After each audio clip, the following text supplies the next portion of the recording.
Good morning tout le monde, j'espère que vous allez bien. Alors, à quoi s'agit?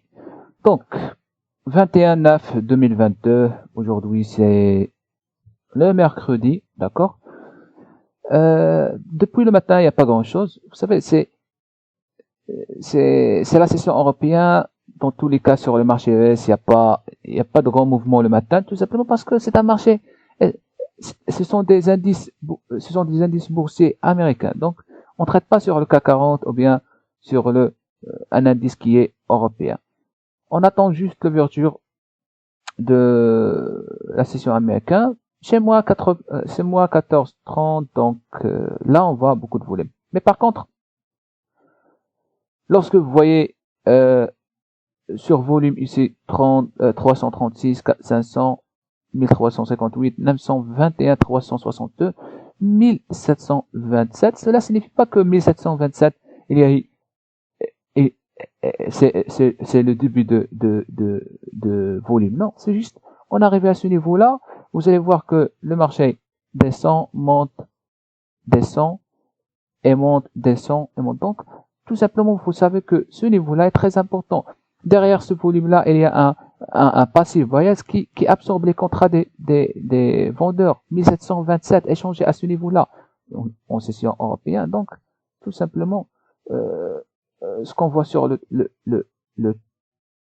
time and sales, 4, 7, 4, 4, 4, 14, 5. Ce sont des contrats agressifs des acheteurs.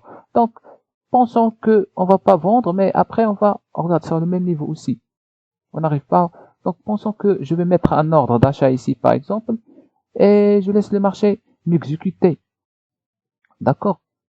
Je me place ici, par exemple, en bas en haut de ce volume ici, en haut de ce volume de 192 contrats échangés. Et là, on va voir peut-être probablement une bonne opportunité pour que le marché monte.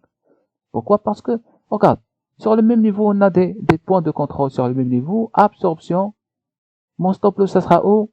Bon, ça sera derrière les 44. Tout simplement, je suis protégé par 61, 60, 58, 58 et en même temps les trois pics de volume. 4820, 5150 et 4876. Donc, il me reste combien? Il me reste un tick pour que le marché me prend. Donc, en attendant, voilà, il m'a pris, je mets mon ordre ici, 4876. On va voir ce qui s'est passé. Delta positif, parfait. Donc, je suis à 2 contrats, j'attends que le prix me sortira un contrat. Il me reste un contrat. Pour le moment, on est perdant. Mais après, mon stop loss, il est là. Je risque pas grand chose. 1, 2, 3, 4, 5, 6, 7. 7 ticks en SP500, donc c'est environ 87 $. Voilà. Premier contrat à exécuté, il me reste un contrat. Qu'est-ce que je vais faire? Je vais assurer le trade. Donc, j'attends que le marché monte un petit peu. Donc, déjà, je suis un tick de profit, maintenant à 0. En attendant que le marché monte, et j'assure le trade.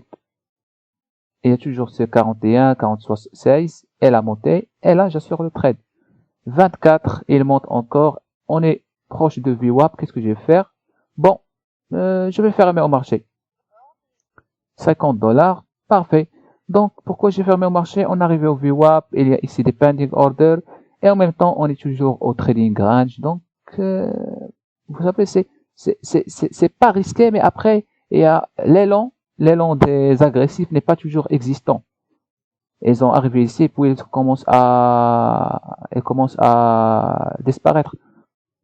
En tout cas, ça c'était juste un rapport par rapport à la session européenne.